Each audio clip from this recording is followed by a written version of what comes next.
0-7. Let that sink in, everyone. 7 consecutive losses against Power 5 opponents. So in that, there's been an App State win, and there's been the Central Connecticut win. Sure, they count on the record, but that puts it into perspective. The 7 consecutive against your peers. A couple of those programs you would expect to be decidedly better than. Virginia comes to mind in particular. A number of them are on the same tier, at least right now, or you would think they should be. North Carolina, that's now 2 losses. This Oklahoma State program has obviously taken off and played really well this year, but the way the two teams were playing and setting up for that bowl game last year, they were on that same comparable. line. Yeah, we all thought that was a pretty solid matchup. Hey, we're going to get a good game here. And it was. Yeah. But Miami, whether they get completely outplayed or they play on equal terms and just find a way to lose, the result has been 7 consecutive losses. And really, from a program standpoint, the only one you can completely excuse would be the Alabama one. Not the performance, but the L in the L column, because just about everybody else is losing to that team, of course. except for Texas A&M that turns around and loses to Mississippi State the very next week, huh? Well, they beat Mississippi, or they lost to Mississippi State the week before. Oh, the week before, okay. Yeah, hey, then they beat Alabama. Then Alabama took it out on Mississippi State. I tell you what, another good thing about what's going to happen moving forward, and why I am happy, Mark, is even if Coach Diaz is, let go halfway through the season, which is what I'm hoping happens for the betterment of all parties involved. Okay, and I don't have anything personal against Manny Diaz. I mean, that's stupid.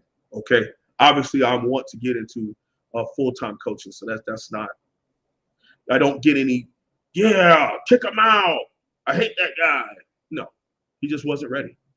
And no matter how much you want something, sometimes you are just not prepared enough to be able to meet it head on and do well.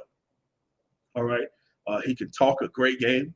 He can get the fan base excited. He knows how to, in WWE terms, he knows how to cut a promo, Mark. Okay. He can grab the mic and he could drop the, if you smell what The Rock is cooking, he could drop the DX chop. He could drop the Undertaker rest in peace, whatever that gets the crowd popping.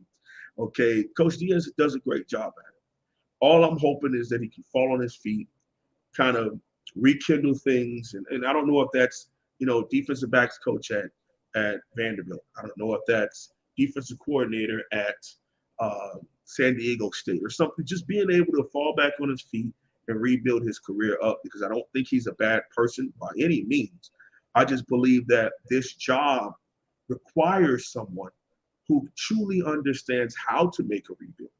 Because what I don't understand is this was blatantly understood to be a rebuild, all right? But we hired someone who has never done a rebuild before to do a rebuild, all right? It's not as easy as saying all these things and making quotes and doing hashtags and giving chains and rings. All that stuff is being able to put a Band-Aid over a bullet wound, okay? We have to start from within and grow out. And I think the only way you could do that is someone who is experienced enough as to how to get that done. And unfortunately, Coach Diaz is just not that person. It's just that simple. I had to say that because this fan base twists things up. And, there goes the thumbs down, Mark. Thumbs down. Well, we both get that. So that's fine. Yeah, we do. It's all good. God bless. So it was just about 3 years ago that Manny Diaz was offered this job and, of course, took it on the spot. And without a national search, without any kind of search, boom, he's offered the job days after, hours after taking the Temple job. Taking the huge promotion isn't always in your best interest. So if Manny Diaz had fell in line with what Jeff Collins, Al Golden, especially Matt Rule accomplished at Temple, you can win at Temple. It's been proven. You're not going to win at a high level above Power 5, but at the Group of 5 level, you can go 8-4, 9-3 consistently at Temple. Those 3 guys did, especially, again, Matt Rule. So he could be 3 years into a stint there at Temple. Who knows what he would have accomplished? We'll never know. And he could be putting himself, he could have learned a lot and put himself in a position for a jump here in the next year or two if he had done a nice job at Temple. Absolutely. Absolutely. I think a lot of people have spoken about that.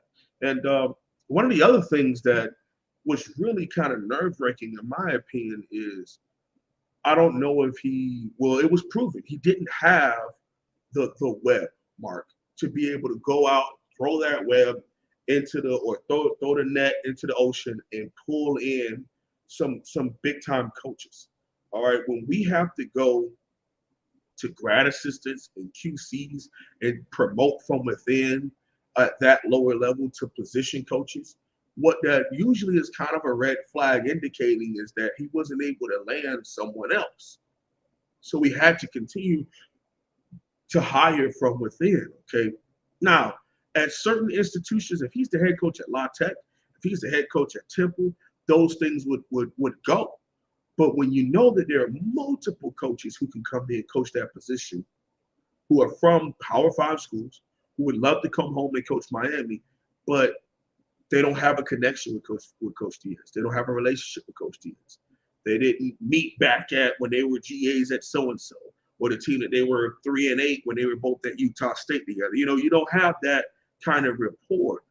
So he had to lean on his assistant coaches, his OC and his DC, to hire other coaches who he may not know. It's not the easiest thing in the world. And I'm not here to portray that it's super easy. I also am not here to portray that we have this slam dunk in the back pocket ready to fire him and we flap this on the table. Boom, he didn't know I had this card in my deck. Slammed it on the table. We're winning the game. We just hired the greatest coach ever. I don't think that's going to happen either. Okay, we have to understand the reality of what the Miami job is in 2021. Okay, we've ruined a couple careers.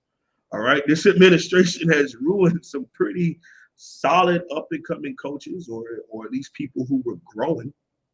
And we continue to hire them and really mess up their careers. So, yes, it's still flashy. Yes, it's in a hot recruiting bed.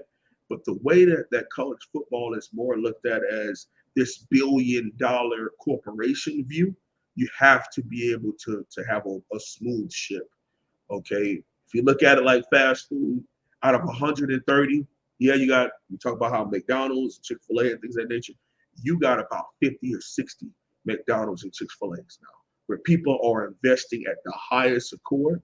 People are willing to put all these different franchises up and make all this money and bring it all together. Okay, that is happening, and not just at the Power 5 level. You got places like Boise, you got places like Cincinnati, you got places like UCF, where they are paying and hiring just like they are Power 5 schools.